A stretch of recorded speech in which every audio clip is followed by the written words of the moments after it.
না কোনো দিন হৃদয়ে লেখা নাম ভালোবাসি আমি যারে,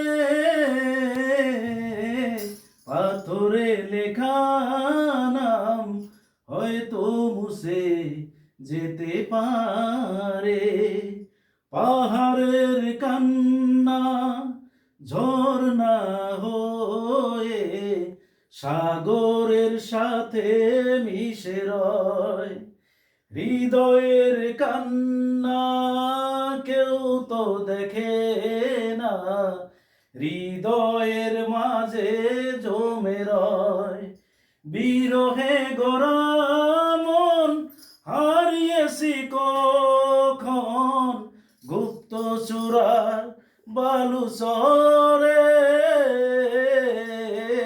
পাথরে লেখা নাম হয়তো মুছে যেতে পারে। ও পাথরে লেখা নাম হয়তো মুছে যেতে পারে। সাগরের কান্না ঝর্ণা হয়ে